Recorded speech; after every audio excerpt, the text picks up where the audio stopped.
Baik, saya bergumul untuk menyampaikan kebenaran firman Tuhan ini. Sebenarnya beberapa setelah kami pulang dari seminar, kemudian saya belajar dan mengajar di tingkat 2, saya share, kemudian di tingkat 3 saya juga bagikan di sana. Kemudian hari Jumat kemarin ada yang menyampaikan firman Tuhan juga mengenai hal ini.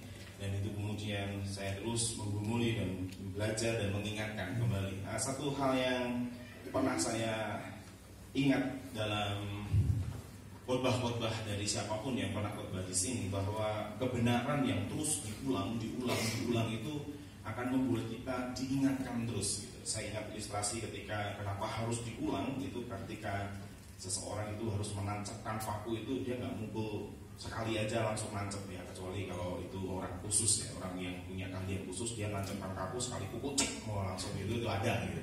Tapi jarang gitu. Orang normal tuh kalau mau mukul paku tuh ya wok nah berkali-kali baru nancep gitu. Nah, apa yang saya sampaikan sebenarnya, yang saya sampaikan adalah tentang hal yang bukan kebenaran yang lama, kebenaran kalau nggak bisa dibantu aja. Dan kayaknya punya saya tidak lebih canggih dari punyanya Pak Sen. Oke, baik. Saya bicara tentang identitas diri, saudara. Nah, ketika saya ingin bicara tentang identitas diri, sebenarnya ini yang tidak asing buat saya. Saya mengajar bertahun-tahun tentang hal ini. Dan kecuali tingkat 1 sekarang yang saya belum ajar, tapi tiap tahun saya pasti akan mengajar tentang remaja, anak remaja dan pemuda. Dan bagian ini pasti saya akan bahas ya. Cuma di tingkat 1 ini karena ada perubahan kurikulum, maka nanti ketemu saya di semester berapa saya lupa, 7 kah atau 5 kah saya lupa. Yang jelas ada perubahan yang biasanya di semester 1 kan gitu. Nah, saya selalu membahas hal ini. Ini bukan kebenaran yang baru, tetapi kebenaran yang lama. Tapi seperti yang saya katakan tadi, yang lama itu kadang-kadang perlu diingat, yang lama itu kadang-kadang perlu diulang. Kadang, apakah urapan saya terlalu tinggi?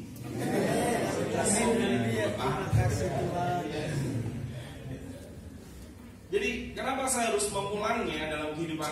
Sebab ketika kami kemarin belajar dengan tingkat 4 di Solo dengan Pak Arif, dan 3 hari kemudian saya mendapatkan sesuatu yang baru lagi. Kemudian saya bergumul lagi dan membaca ulang lagi, dan betapa saya menemukan kebenaran ini dalam kehidupan saya, yang saya pun diberkati dengan kebenaran ini. Ternyata begini saudara, bicara mengenai identitas diri, berapa banyak kita pernah melihat ayat yang ini, bahwa Kejadian 1:27 di sana dikatakan bahwa maka Allah menciptakan manusia itu menurut gambarnya, menurut gambar Allah diciptakannya dia, laki-laki dan perempuan diciptakannya mereka. Berapa banyak yang sudah hadir pada kesempatan pagi hari ini yang belum pernah mendengar ayat ini? Maka semuanya pasti mendengar ayat ini sebelumnya, betul atau tidak? Tapi ternyata waktu kita dikasih tahu tentang ayat ini, kemudian digambarkan begitu rupa bahwa ayat ini bicara tentang asal muasalnya manusia diciptakan. Manusia itu diciptakan menurut gambarnya, menurut gambar Allah. Kita kemudian tahu, tapi pengetahuan kita ternyata bisa berubah. Pengetahuan kita yang ada dalam kehidupan kita oleh karena kejadian tertentu, oleh karena peristiwa tertentu tidak menetap dalam diri kita. Dan ketika kita sudah mengerti betul bahwa ketika Allah menciptakan kita menurut gambarnya dan gambar Allah, maka yang perlu kita mengerti bahwa hal ini sama persis ketika saudara dalam keadaan yang sehat dan saudara harus menjaga kesehatan saudara. Saudara tahu bahwa saudara sehat. Saudara tahu bahwa saudara nggak flu, nggak pilek, nggak batuk, nggak pusing dan sebagainya. Saudara tahu. Tapi ketika saudara lalai dalam hal menjaga kesehatan, itu mengubah kondisi diri saudara. So ini yang saya alami ketika saya hari Sabtu sudah persiapan dengan istri saya untuk berangkat ke Lombok, koper sudah disiapkan, semuanya sudah disiapkan. Jam dini hari saya menggigil, istri saya bangunin, kamu tetap berangkat ke Lombok. Saya bilang, lalu istri saya berkata, Mbok jangan dulu, ditunda dulu, gitu kan. Nggak apa-apa.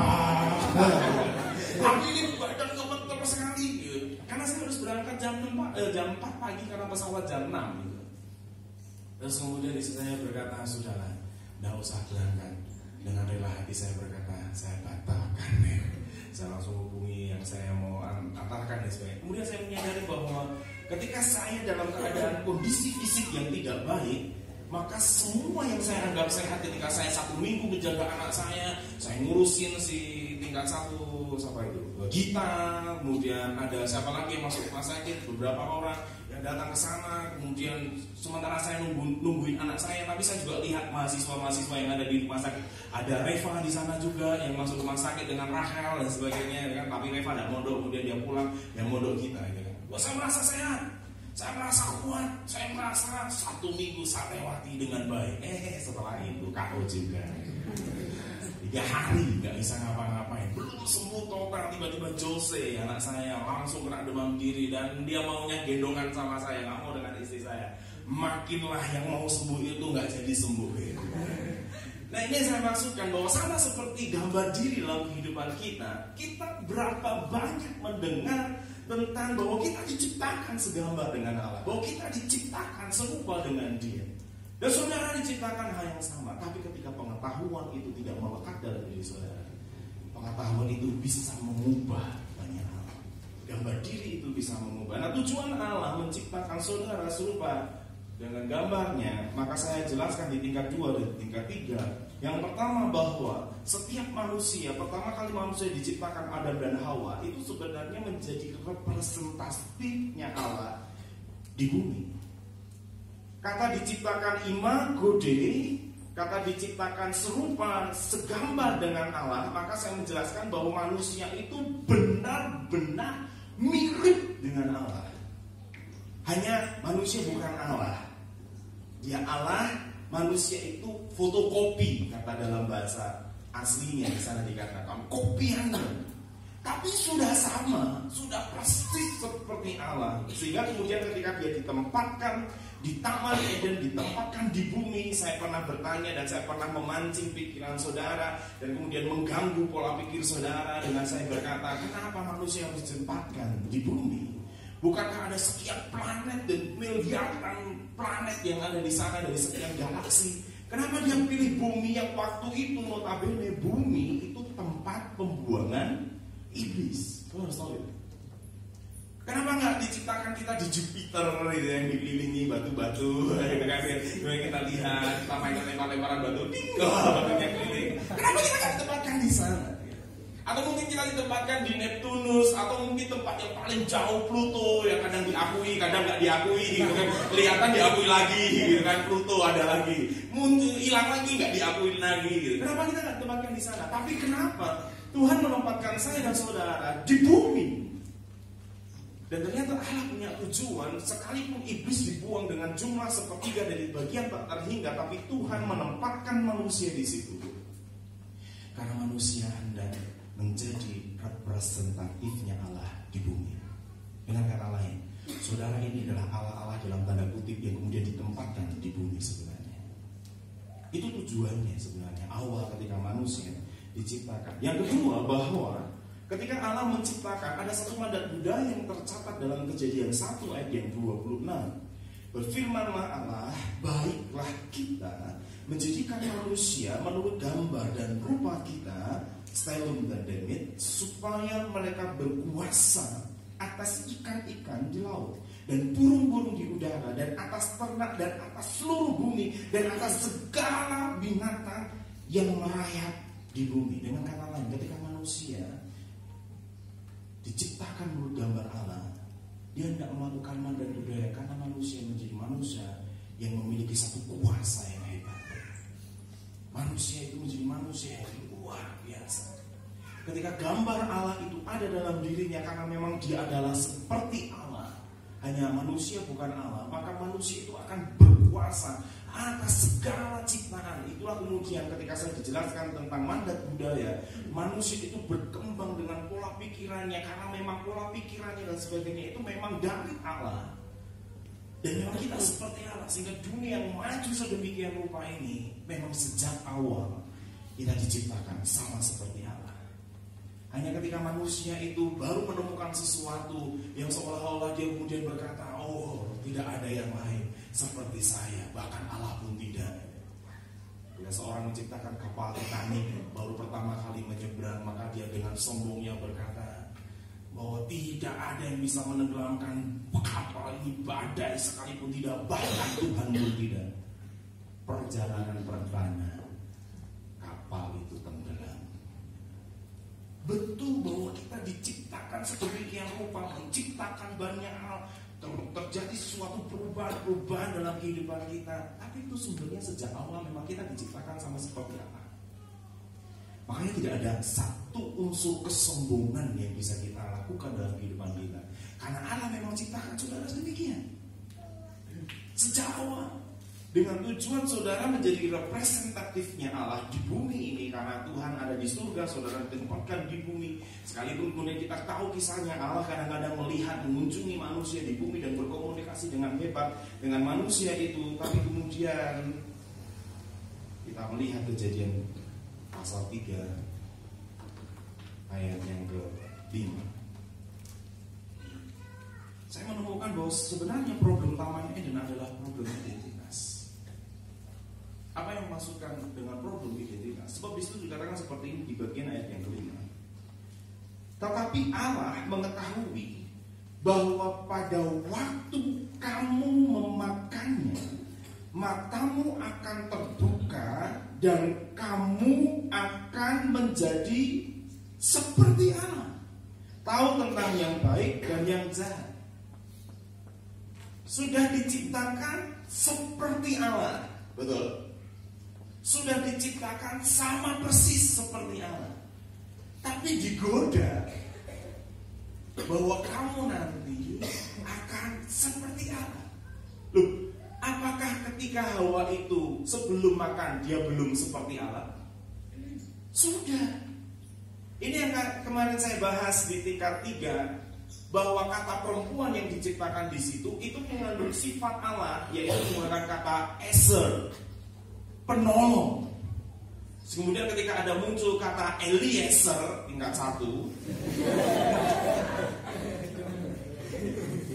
itu sebenarnya artinya Allah penolongku. Cuma kata itu kan Allah penolongku artinya. Jadi sejak manusia diciptakan dari tanah liat yang menjadi Adam, dan kemudian manusia perempuan itu diciptakan dari tulang rusuknya yang boleh dikatakan sebagai penolong, itu sama derajatnya juga diciptakan sama seperti Allah menciptakan laki-laki dan Allah menciptakan perempuan. Tidak ada perbedaan. Tapi aneh, ditanyain, itulah ada buah yang ketika kamu nanti makan, kamu menjadi seperti Allah. Loh, sudah jadi seperti Allah. Tidak perlu makan buah itu, tidak perlu. Nah, ketika dia meragukan identitasnya dan melihat bahwa itu betul-betul menyebabkan dia menjadi seperti Allah, di sini letaknya kemudian diambil buah itu saat dia ragu tentang siapa jati dirinya. Sehingga kemudian dia ambil buah itu, dia makan dan kasih suaminya. Dan waktu kasih suaminya makan, maka terjadilah kerusakan gambar Allah. Dan ternyata kerusakan itu sampai dengan hari ini. Problem Taman Eden tentang identitas tidak terjadi di Kejadian 3 saja. Tapi Amsal menuliskan di Amsal 23 ayat yang ke-7a, sebab seperti orang yang membuat perhitungan dalam dirinya sendiri, demikianlah ia. Problem itu ternyata sampai dengan sekarang tentang identitas. Saudara tahu banyak tentang firman Tuhan tentang identitas, tapi ketika saudara berpikir tentang siapa dirimu, identitas saudara yang benar bisa menjadi salah. Saya ulangi, Amsal berkata, sebab seperti orang yang membuat perhitungan dalam dirinya sendiri, demikianlah ia. Jadi kalau kita tahu bahwa kita diciptakan seperti Allah dan kita pegang itu dalam kehidupan kita, maka kedua hal bisa terjadi dalam kehidupan kita. Kita menjadi representatifnya Allah di muka bumi ini, dan kita bisa melakukan mandat budaya, kita bisa melakukan pekerjaan-pekerjaan yang besar, kita bisa melakukan perkara-perkara yang luar biasa bersama dengan Tuhan. Tapi kalau ketika itu rusak dalam diri kita, kita kemudian kehilangan dua hal tujuan Allah itu. Sebab Amsal mengatakan, sebab seperti orang yang membuat perhitungan dalam dirinya sendiri, demikianlah ia. Sampai dengan hari ini ternyata ini menjadi problem dalam kehidupan semua orang. Bukan anak-anak muda ternyata. Orang tua pun bisa menjadi problem. Saya minta tolong Kak Yosepin antarin saya. Kak Yosepin antarin saya jaga Karen waktu itu. Mas Anto yang di depannya, oke. Saya pinjam motornya Kak Yosepin. Waktu dia lihat kepala saya, maka komentarnya Kak Yosepin bilang begini, Mas Anto ini sudah tua ya. Kenapa Bi? Ubahnya udah banyak. Saya berpikir, saya sudah tua ya. Udah anak saya baru 3.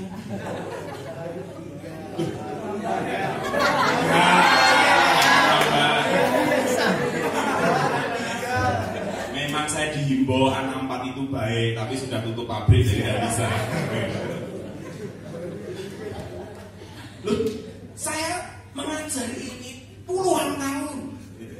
Saya mengajar ini sudah lebih dari 10 tahun, sebab saya menjadi staf di sini sudah 15 tahun, hampir 16 tahun gitu. Dan ketika saya mengajar ini, saya pertama kali mengajar pelayanan kaum muda itu angkatannya Mbak Widya itu, berarti sudah berapa puluh, dia sudah punya anak 2 sekarang. Dan ini saya ajarkan terus.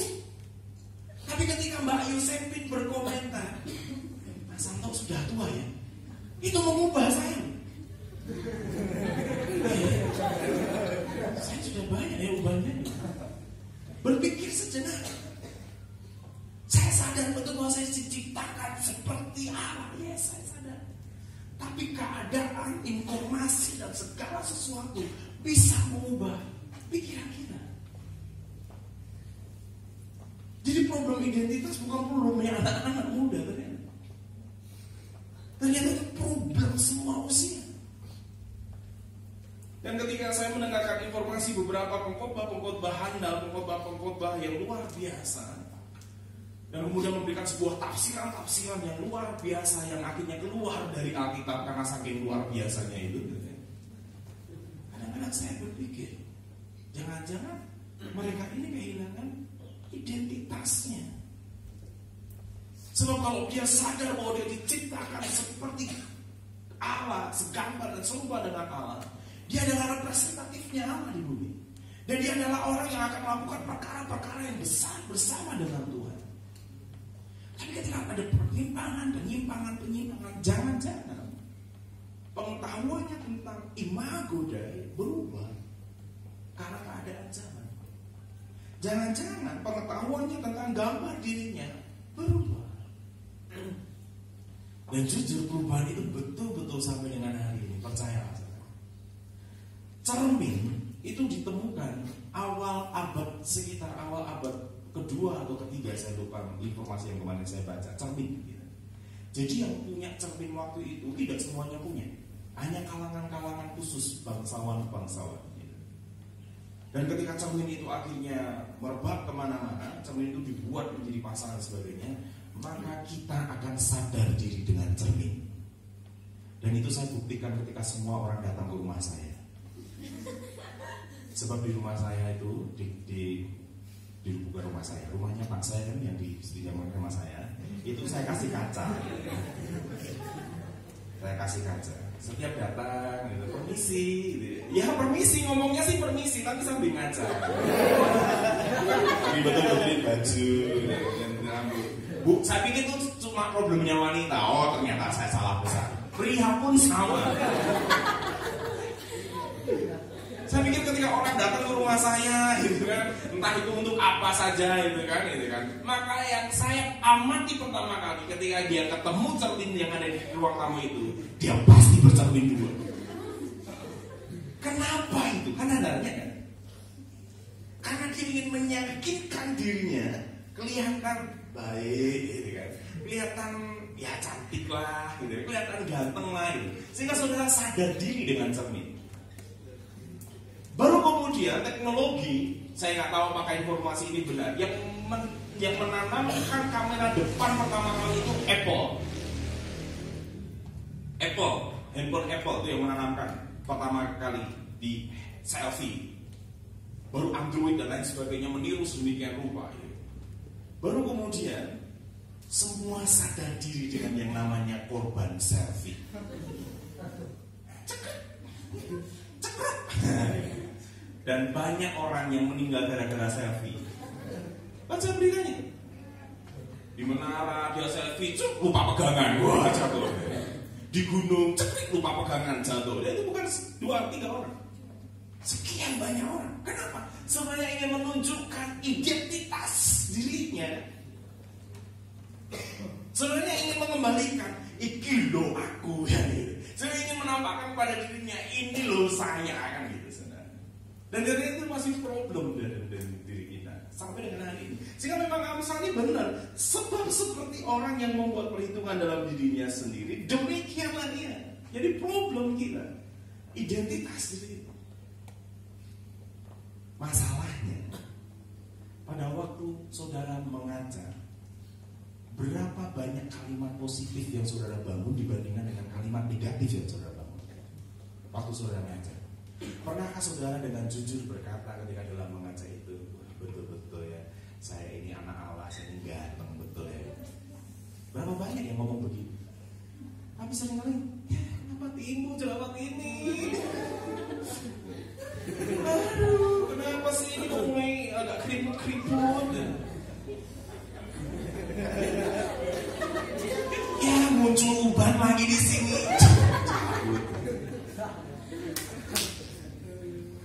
Loh, berapa banyak kata positif yang saudara bangun tentang dirimu sendiri daripada kata-kata negatif yang kita bangun?